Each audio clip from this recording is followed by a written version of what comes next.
నమస్తే, నేను మీ మేరుగు రాజేష్. ఇక తెలంగాణ రాష్ట్రంలో మున్సిపల్ ఎన్నికలు ఇక ఎప్పుడు అని ఎదురు చూస్తున్నారు కదా. నిన్న ఉత్తమ్ కుమార్ రెడ్డి గారు అయితే చెప్తుండు మున్సిపల్ ఎన్నికలు అనేది ఎప్పుడు ఏ వారంలో రిలీజ్ చేస్తాం నోటిఫికేషన్ అనేది చెప్తుండో చూద్దాం. మీకు ఫిబ్రవరి 2వ వారంలో నోటిఫికేషన్. మున్సిపల్లో కాంగ్రెస్ జెండా ఎగరవేస్తాం, అత్యధిక స్థానాల్లో మాదే గెలుపు. మంత్రి ఉత్తమ్ కుమార్ రెడ్డి జగిత్యాల జిల్లాలో సన్నాహక సమావేశం. మంత్రి ఉత్తమ్ కుమార్ రెడ్డి అయితే ఫిబ్రవరి 2వ వారంలో మున్సిపల్ సంబంధించిన నోటిఫికేషన్ విడుదల చేస్తాము అని చెప్పి చెప్తుండు. అట్లనే మున్సిపల్ ఎన్నికలలో కాంగ్రెస్ జెండానే ఎగరవేస్తామని చెప్తుండు. ఎందుకంటే అధికారంలో ఉన్నది కదా పార్టీ, కాంగ్రెస్ పార్టీ. ఇక మొన్న సర్పంచ్ స్థానాలు కూడా చూసుకున్నాం. సర్పంచ్ స్థానాలలో ఎక్కడ చూసినా కాంగ్రెస్ జెండా ఎగిరింది.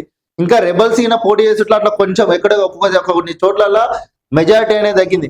కానీ ఇప్పుడైతే ప్రతి మున్సిపాలిటీ మీద కాంగ్రెస్ జెండా ఎగరవేస్తాం, కష్టపడి పనిచేస్తామని అయితే ఉత్తమ్ కుమార్ రెడ్డి చెప్తుండు.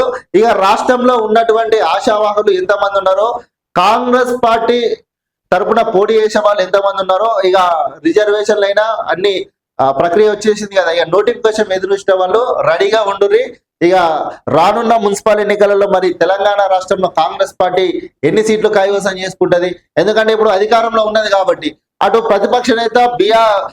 ప్రతిపక్ష పార్టీ బీఆర్ఎస్ పార్టీ, మరి బీఆర్ఎస్ పార్టీ ఎన్ని సీట్లు కైవసం చేసుకుంటది? అటు బీజేపీ పార్టీ కూడా సన్నాహాలు చేసుకుంటుందట. మరి ముందరికి పోవాలి, ఇప్పుడనే ఇక మున్సిపల్ ఎన్నికలలో మనము సీట్లు గెలవాలి అని చెప్పి బీజేపీ పార్టీ చేసుకుంటుంది.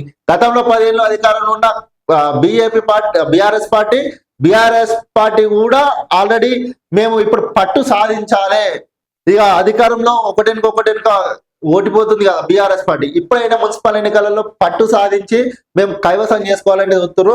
కానీ ఉత్తమ్ కుమార్ రెడ్డి చెప్తున్నంటే మొత్తం మీద కాంగ్రెస్ పార్టీ జెండా ఎగరవేస్తామని చెప్తుండు. మరి చూద్దాం మున్సిపల్ ఎన్నికల రిజల్ట్ తర్వాత తెలంగాణ రాష్ట్రంలో ఏ పార్టీ జెండా ఎగురుతుంది మున్సిపల్ కోటాల పైన అయితే చూద్దాం.